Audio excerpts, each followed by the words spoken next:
អ្នកទាំងអស់គ្នាធ្លាប់ឆ្ងល់ថាកន្លែងដែលស្ដេចនិងអ្នកស្ត្រីរបស់កូរ៉េធ្លាប់បានគង់នៅនិងគ្រប់គ្រងរាជការកាលពីសម័យមុនមានលក្ខណៈបែបណាឥឡូវនេះខ្ញុំកំពុងតែនៅកន្លែងដែលពោរពេញទៅដោយរឿងរ៉ាវប្រវត្តិសាស្ត្ររាប់រយឆ្នាំដែលនេះគឺជាព្រះបរមរាជវាំងខ្យងបុកគង់ដែលធ្លាប់មានភាពរុងរឿងជាង500ឆ្នាំព្រះបរមរាជវាំងនេះត្រូវបានកសាងឡើងតាំងពីឆ្នាំ1395មកម្លេះអ្នកទាំងអស់គ្នាដោយស្ដេចថេជោដែលជាស្ថាបនិកនៃរាជវង្សជូសុនហើយឈ្មោះខ្យងបុកគង់នេះគឺមានន័យថាព្រះបរមរាជវាំងនៃពរជ័យដ៏រុងរឿងហើយវាក៏ធ្លាប់ជាទីតាំងដ៏សំខាន់បំផុតរបស់រាជវង្សជូសុនផងដែរប៉ុន្តែសប្តាហ៍ថ្ងៃនេះគឺគ្មានស្ដេចឬក៏រាជវង្សគង់នៅរាជវាំងនេះទៀតនោះទេព្រោះថារាជវង្សជូសុននឹងគឺត្រូវបានបញ្ចប់តាំងពីឆ្នាំ1910មកម្លេះ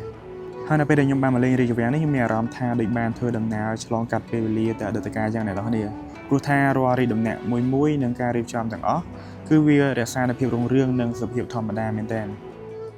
អ្នកនរគ្នាសាកសម័យមើលថាកន្លែងនេះមានភាពអស្ចារ្យកម្រិតណាស់នៅពេលដែលរាជវាំងនេះត្រូវបានប្រើប្រាស់ជាទីលំនៅរបស់ស្ដេចជាច្រើនអង្គនិងជាមជ្ឈមណ្ឌលនៃរាជរដ្ឋាភិបាល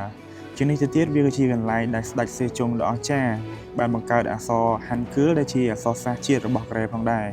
ប៉ុន្តែរាជវាំងនេះក៏មានស្លាកស្នាមនៃសង្គ្រាមដែរដែលវាត្រូវបានបំផ្លាញស្ទើរតែទាំងស្រុងក្នុងកំឡុងពេលការឈ្លានពានរបស់ជប៉ុនហើយត្រូវបានទុកចោលអស់រយៈពេលជាច្រើនសតវត្សរ៍ហើយការកសាងឡើងវិញគឺនៅសតវត្សរ៍ទី19ដែលបាននាំមកវិញនូវភាពរុងរឿងដូចដើមដែលវាគឺជានិមិត្តរូបនៃការតស៊ូនិងមោទនភាពរបស់ជនជាតិកូរ៉េហើយស្ដេចចុងក្រោយគេដែលបានគង់នៅរាជវាំងនេះគឺមានព្រះនាមថាគោជុងហើយព្រះអង្គក៏ជាអ្នកដែលបានប្រកាសបង្កើតចក្រភពកូរ៉េមុនការឈ្លានពានរបស់ជប៉ុនហើយការមកលេងទីនេះប្រសិនបើអ្នកទាំងអស់គ្នាស្លៀកពាក់ឈុតប្រពៃណីកូរ៉េហានបុកអ្នកទាំងអស់គ្នាអាចនឹងបានចូលទស្សនារាជវាំងនេះបានដោយអត់ចាំបាច់ចំណាយលុយទិញសំបុត្រចូលទស្សនាទៀតនោះទេហើយថែមទាំងបានថតរូបស្អាតៗដូចជាព្រះនាងឬក៏ព្រះអង្គម្ចាស់នៅក្នុងរឿងកូរ៉េទៀតផង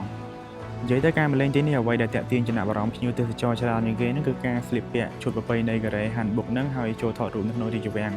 ប៉ុន្តែចំពោះពួកខ្ញុំប្រហែលអ្នកនេះគឺខ្ញុំអត់បានស្លៀកពាក់ឈុតប្រពៃណីអីនឹងនោះទេដោយសារតែបានទិញសំបុត្រនៅក្នុងម្នាក់3000វ៉ុនរួចហើយអញ្ចឹងជិលអ្នកគ្នាចេញទៅក្រៅហើយដូរឈុតចូលវិញអញ្ចឹងណាអញ្ចឹងក៏ចាំឱកាសក្រោយនៅពេលដែលបានមកលេងទីនេះទៀតខ្ញុំនឹងសាកស្លៀកពាក់ឈុតនឹងលោមើលនៅពេលបច្ចុប្បន្ននេះរាជវាំងខ្យងបុកគង់មិនមែនជាមជ្ឈមណ្ឌលនយោបាយទៀតនោះទេប៉ុន្តែវាបានក្លាយទៅជាកន្លែងដ៏សំខាន់សម្រាប់ទេសចរនិងវប្បធម៌ដែលវាមានតួនាទីជាសារមន្ទីរមានជីវិតរបស់ប្រទេសកូរ៉េដែលបានទាក់ទាញភ្ញៀវទេសចររាប់លាននាក់ជារៀងរាល់ឆ្នាំហើយព្រះបរមរាជវាំងនេះនៅតែបន្តរៀបចំព្រឹត្តិការណ៍វប្បធម៌សំខាន់ៗជាច្រើនដូចជាការសម្ដែងផ្លាស់ប្ដូរឆ្មាំយាមទ្វាររាជវាំងដែលការសម្ដែងមើលទៅពិតជាទាក់ទាញចំណាប់អារម្មណ៍ភ្ញៀវទេសចរខ្លាំងមែនទែនអញ្ចឹងវីដេអូនេះគឺមានត្រឹមប៉ុណ្្នឹងទេហើយអរគុណអ្នកទាំងគ្នាចំពោះការទស្សនាវីដេអូមួយនេះហើយខ្ញុំពិតជាស្ដាយមែនទែនដែលអត់បានស្លៀកពាក់ឈុតប្រពៃណីរបស់កូរ៉េហើយក៏មិនមានពេលច្រើនចំពោះការទស្សនានៅទីនេះអញ្ចឹងជួបគ្នានៅវីដេអូក្រោយបាយបាយ